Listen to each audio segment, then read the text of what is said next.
1st, 2024. We adopt and reiterate all the contents of the 3 sets of documents. Yes. Allow me, therefore, to go to the issue whether the respondent is properly joined to these proceedings. We submit that the respondent is properly joined to these proceedings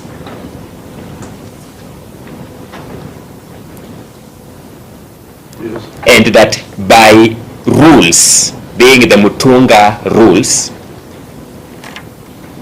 nothing turns on that question anyway.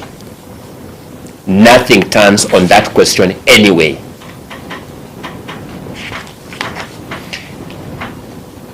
To make the argument that the respondent is properly joined to these proceedings, I can do no better than to refer this court to a court of appeal authority, which is binding on this court. That's the case of the Speaker of the National Assembly. Let's just begin by looking at the party to that case. The Speaker of the National Assembly, filing a case in his own name, versus the Center for Rights, Education and Awareness, 2019 EKLR. My Lord, I must apologize that we didn't paginate our bundle of authorities. I apologize for that. They'll be returned to you to paginate, I appreciate, and then return them to. Thank you so much. So if you, the last bundle, the last authority in that bundle is that case I've referred to, the Speaker of the National Assembly versus the Center for Rights, Education and Awareness. I begin by making an argument that that appeal was filed in the name of the Speaker of the National Assembly as the appellant. Yes. Number 2, the 4th respondent in that appeal was the Speaker of the Senate.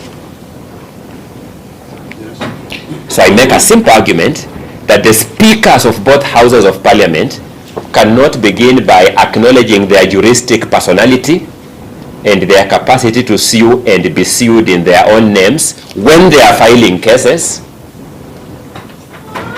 and protest that capacity when they are sued. The law frowns upon those who approbate and reprobate at the same time. Yes. Secondly, I would beseech this court to look at paragraphs 52 all the way to paragraph 64 of that decision of the Court of Appeal. Yes. And you'll discover the following principles. At paragraph 52, the court acknowledged a prior judgment of the High Court in Judicial Service Commission versus the Speaker of the National Assembly.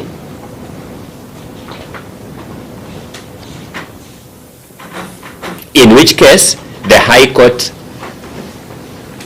had upheld the position that the Speaker of the National Assembly was a proper party to be sued where actions of the National Assembly were in issue.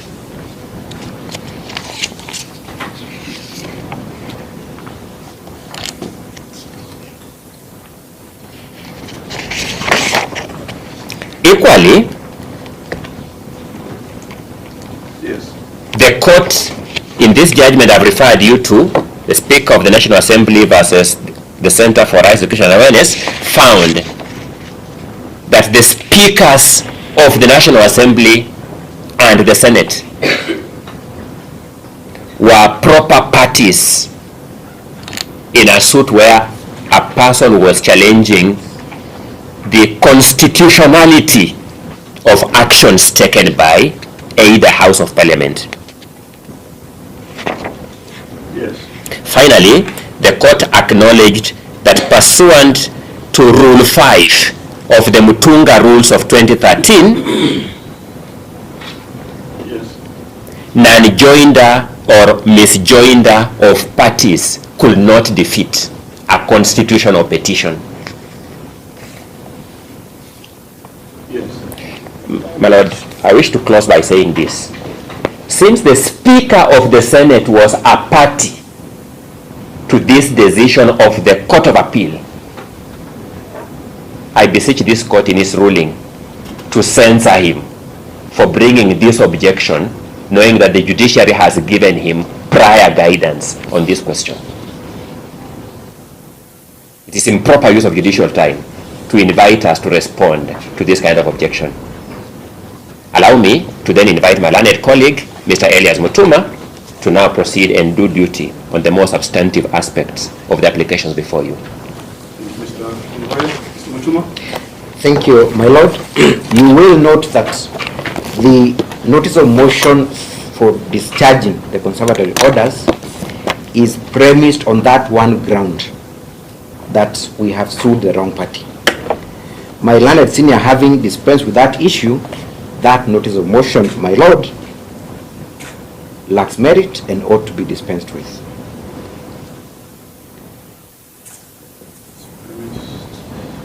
On that sole ground, it lacks merit and should be Dismissed.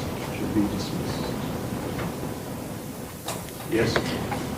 My lord, the principles that guides a court that sits to consider an application for conservatory orders, such as the one before you, have been established by our courts. Yes. All we need to demonstrate on behalf of the applicant is that she has a prima facie case with a likelihood of success. Yes. My lord, secondly, the applicant is supposed to demonstrate that in the absence of conservatory orders, she is likely to suffer prejudice irreparably. Yes. Thirdly, my lord, is that either the grant or denial of the conservatory orders Yes. as a relief is going to enhance constitutional values and objects on a specific right as guaranteed by the Constitution in the Bill of Rights.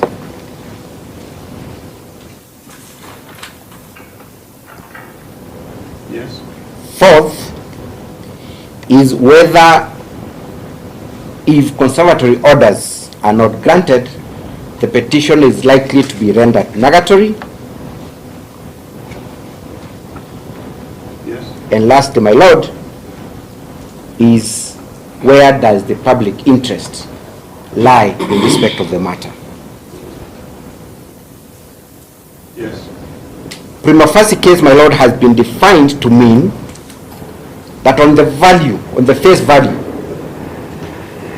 the petitioner or the applicant has an arguable case. Not one that will succeed, but one that has the likelihood of succeeding on the value of it, on the face value of it rather. Yes.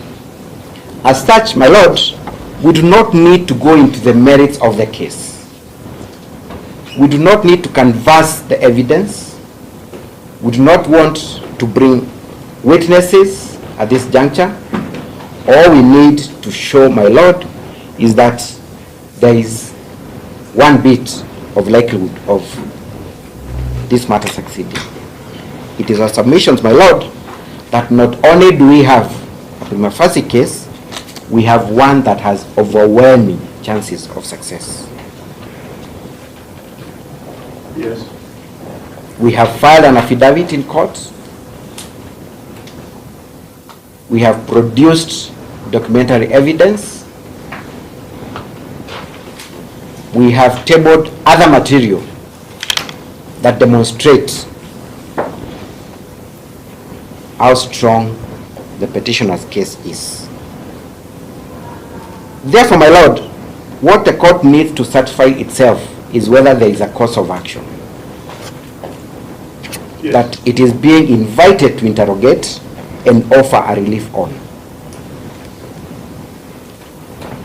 A cause of action, my lord, is defined as where a party approaching the court claims that they have a specific right. Yes. There is an allegation that that right has been violated. Yes. There is an accusation that the respondent or the defendant is responsible for the violation, and as a result, the applicant has suffered or is likely to suffer loss.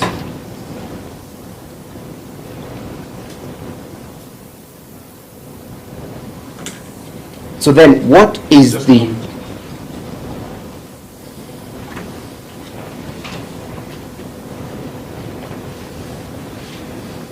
Yes, please proceed. Briefly then, my lord, without going into so much details of what the petitioner's case is about, we are here because the petitioner has been impeached through the exercise of a constitutional mandate by the respondent Yes. in a process anchored under Article 181 of the Constitution as operationalized by Section 33 of the County Governments Act. Section? 33 of the County Governments Act, my lord. Yes.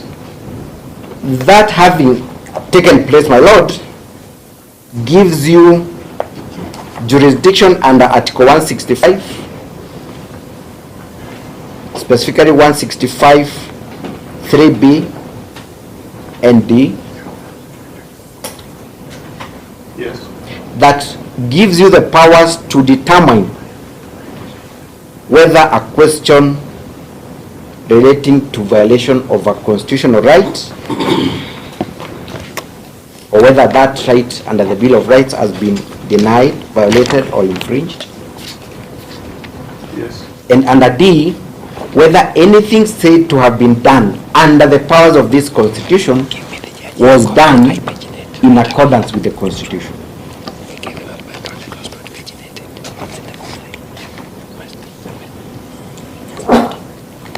Yes.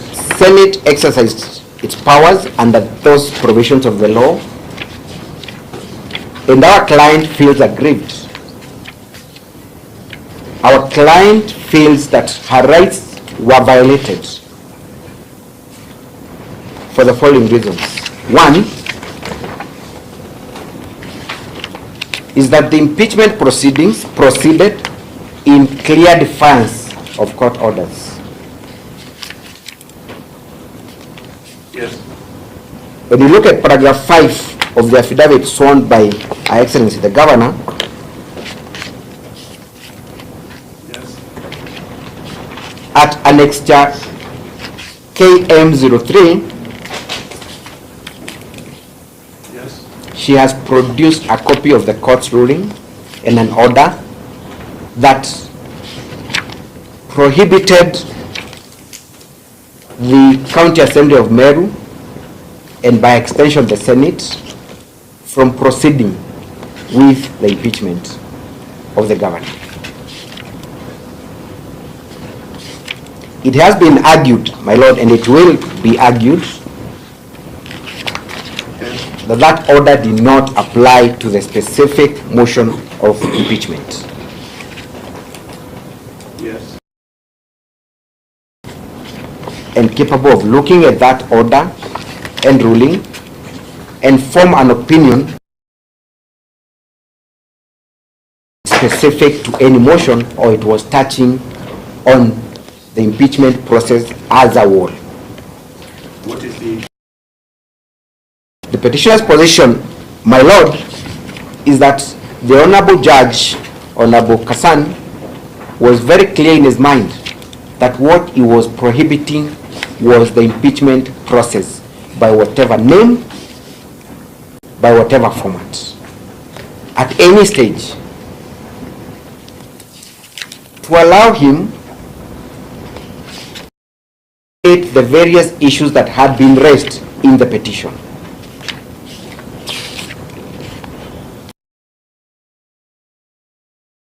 He did and what the Senate failed to appreciate is the mischief that the court wanted to prevent. Yes.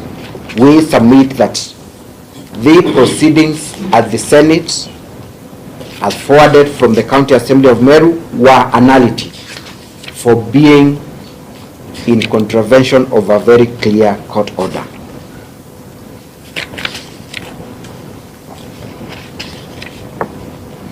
Yes.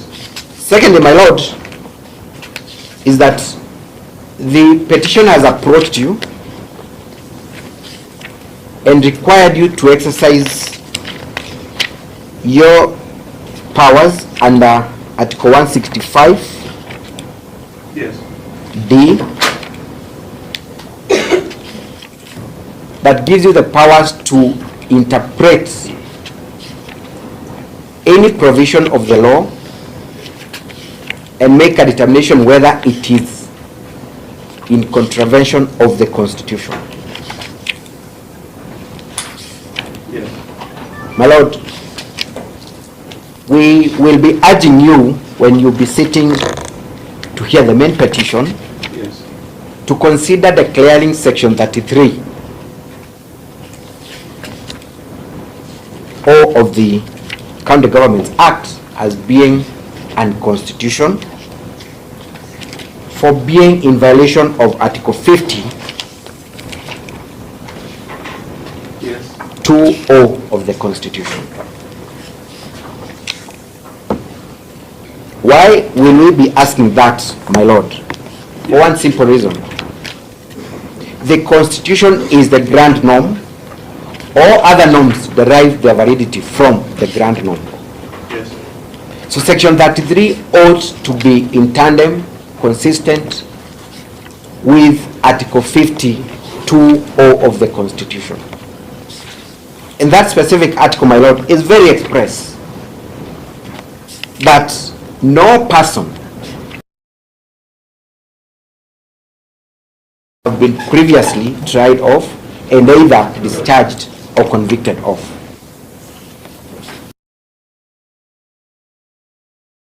My lord, and the material before you, Yes. we are able to demonstrate that the governor of Meru County last year was dragged before a similar process. Charges were labeled against her. The Senate found that those allegations had not been substantiated. She was acquitted. Yes. In the impugned notice of motion for impeachment that is before you today, Yes. similar charges were brought against her verbatim. Yes. Senate failed to appreciate that bringing similar charges as those that were brought before them last year are in contravention of Article 52(o) of the Constitution. Yes. Now, my lord, without then giving conservatory orders to give you time to be able to interrogate that section, how will justice be served? That in itself is a actually more than prima facie case. Yes, thank you, my lord. I will move on to the next issue. Thirdly, my lord, is that again a clear reading of Article 51 of the Constitution is that every accused person has the right to have a dispute resolved by application of the law Yes. by an independent and impartial tribunal. I'm talking about the right to fair hearing, my lord. It is our submission that Yes. the proceedings at the Senate violated the petitioner's right to fair hearing, in that the Senate was not impartial, in that the environment was not conducive for fair hearing, that the decision of the Senate was predetermined, and therefore there could not have been justice by Senate, which was supposed to be a neutral arbiter, judicial powers. At paragraph 37 to that 45 of the supplementary affidavit, the court will come across serious allegations of misconduct, violence, mayhem at the Senate, my lord, making it impossible for the petitioner to present her case and plead for justice before Senate.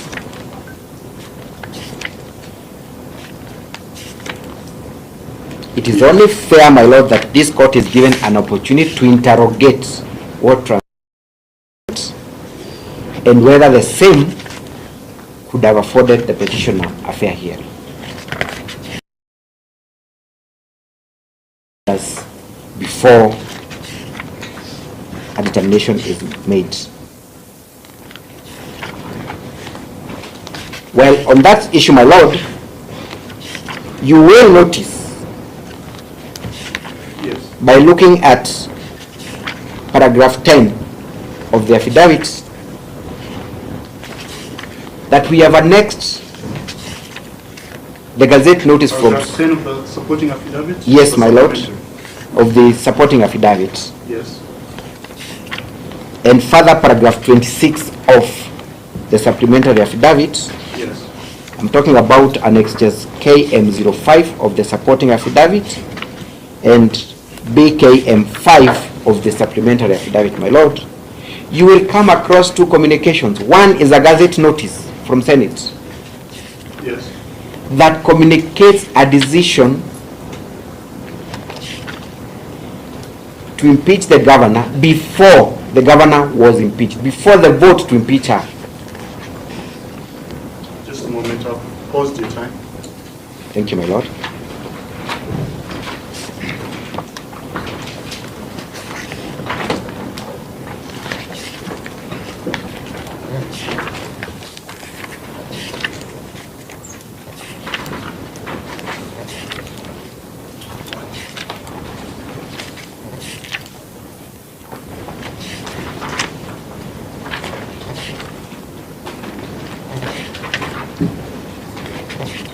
You said annexure KM5? KM5.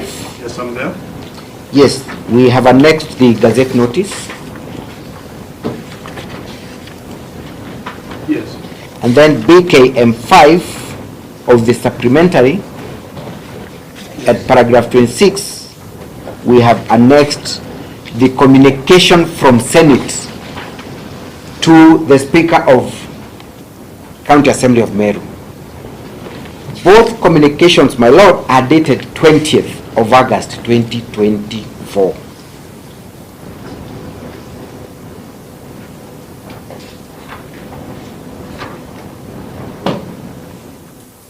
Both are dated? 20th of August 2024. Yes. It is not in dispute that Senate only was able to vote for the impeachment on 21st of August 2024. Yes. It is very clear then, my lord, in anyone's mind that that Gazette notice and the communication was prepared before the outcome of the Senate's voting. That can only confirm that whatever we were doing at the Senate was predetermined, a sham and mockery of the process. Yes. On that basis, my lord, then, we urge you to consider giving conservatory orders to be able to allow yourself look at those issues. Well, I think I have very few minutes, my lord. You have 5 minutes. Thank you. Then what is the prejudice of not granting conservatory orders, my lord? Yes.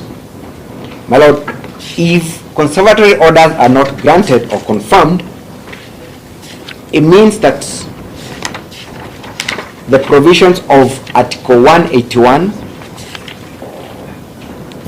kicks in that the Deputy Governor of Meru County is sworn in Yes. as the substantive governor of Meru County,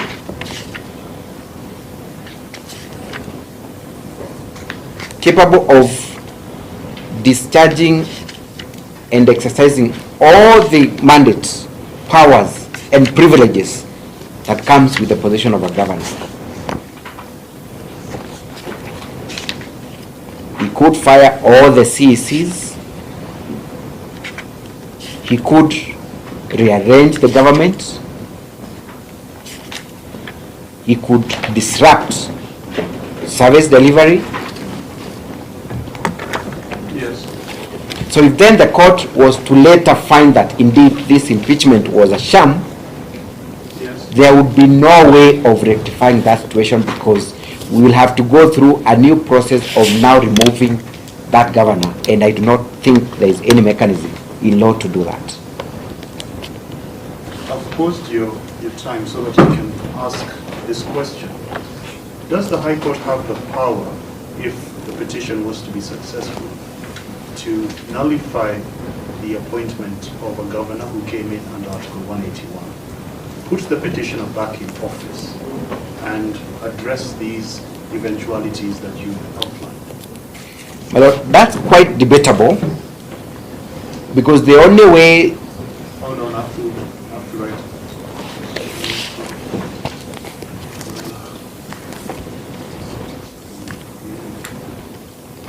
After and reverse is quite debatable.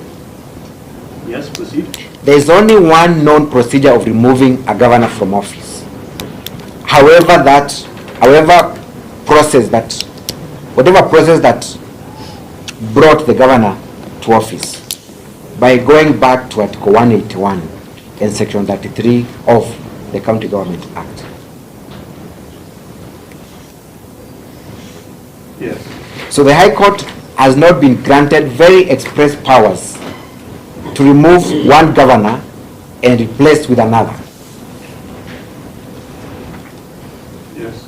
And even if it had, my Lord, and we are arguing it doesn't, what about all the other actions taken by this governor? Is the court capable of also offering a remedy to those actions? That's why the court must look at the balance of convenience. Where does it lie? Is it having the governor who is in place continuing to serve with minimal disruption? And if later then the petition is found to be unmerited, pronounce itself, and then allow the deputy to take over? Your time is back on. Yes, I submit, my Lord, that the balance of convenience tilts in favor of the petition in this case. The inconvenience, the prejudice is too much, not just to the petitioner, but to the people of Meru. Yes. And my Lord, we are not asking you to install a new governor in place. We are asking you to allow the situation remain as it is. Yes. I submit that it is actually in public good and public interest for the governor to be allowed to continue serving, offering services until such a time when the court pronounces itself on the question at hand. My Lord, I believe that I have covered most of the areas. Yes. I reserve the rest for our rejoinder. You have 2 minutes to go, so I'll add that 2 minutes. So you rejoin the... We just wish to point out to the court. Okay, a little louder, please. Yes,